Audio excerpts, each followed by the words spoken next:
Hi James. Hi Thomas if you're there. I'm going to read you a couple of stories and I've found on my shelf this. The Tales of Beadle the Bard by J.K. Rowling. And some of the stories in here you will have heard referred to in the other Harry Potter stories. Okay, so the first story I'm going to read you is called The Wizard and the Hopping Pot, and then I'll read you The Tale of the Three Brothers, which you will be familiar with. Okay, so this is The Wizard and the Hopping Pot. There was once a kindly old wizard who used his magic generously and wisely for the benefit of his neighbours. Rather than reveal the true source of his power, he pretended that his potions, charms and antidotes sprang ready-made from a little cauldron he called his lucky cooking pot. From miles around, people came to him with their troubles, and the wizard was pleased to give his pot a stir and put things right. This well-beloved wizard lived to a goodly age, then died, leaving all his chattels to his only son. Chattels is his belongings, his stuff. This son was of a very different disposition to his gentle father. Those who could not work magic were, to his son's mind, worthless, and he had often quarrelled with his father's habit of dispensing magical aid to their neighbours. Sounds a bit like a magical family I can think of in the Harry Potter stories. Very blonde characters, not very nice. Malfoy? Yeah. Upon the father's death, the son found hidden inside the old cooking pot a small package bearing his name. He opened it, hoping for gold, but found instead a soft, thick slipper, much too small to wear and with no pair. A fragment of parchment within the slipper bore the words, "In the fond hope, my son, that you will never need it." The son cursed the father's age-softened mind, then threw the slipper back into the cauldron, resolving to use it henceforth as a rubbish pail. That very night, a peasant woman knocked on the front door. "My granddaughter is afflicted by a crop of warts, sir," she told him. "Your father used to mix a special poultice in that old cooking pot." "Begone!" cried the son. "What care have I for your brat's warts?" And he slammed the door in the old woman's face. At once there came a loud clanging and banging from his kitchen. The wizard lit his wand and opened the door, and there, to his amazement, he saw his father's old cooking pot. It had sprouted a single foot of brass and was hopping on the spot in the middle of the floor, making a fearful noise upon the flagstones. The wizard approached it in wonder, but fell back hurriedly when he saw that the whole of the pot's surface was covered in warts. "Ugh, disgusting object!" he cried, and he tried firstly to vanish the pot, then to clean it by magic, and finally to force it out of the house.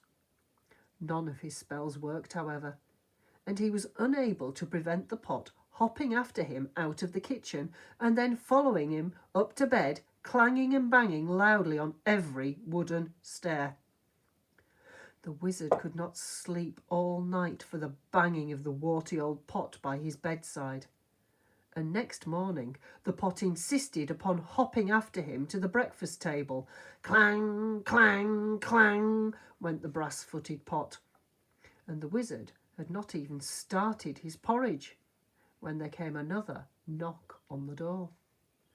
An old man stood on the doorstep. "It's my donkey, sir," he explained. "Lost she is, or stolen, and without her I cannot take my wares to market, and my family will go hungry tonight." "And I'm hungry now," roared the wizard, and he slammed the door upon the old man. Clang, clang, clang went the cooking pot's single brass foot on the floor, but now its clamour was mixed with the brays of a donkey and human groans of hunger echoing from the depths of the pot. "Be still! Be silent!" shrieked the wizard.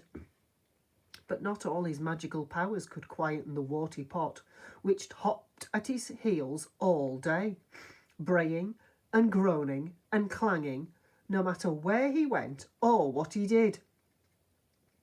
That evening there came a third knock upon the door, and there on the threshold stood a young woman, sobbing as though her heart would break. "My baby is grievously ill," she said. "Won't you please help us? Your father bade me come if troubled." But the wizard slammed the door on her.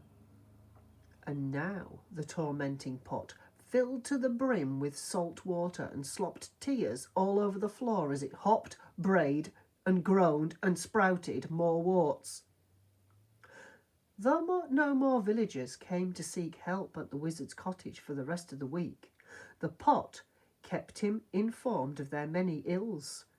Within a few days, it was not only braying and groaning and slopping and hopping and sprouting warts, it was also choking and retching, crying like a baby, whining like a dog, and spewing out bad cheese and sour milk and a plague of hungry slugs.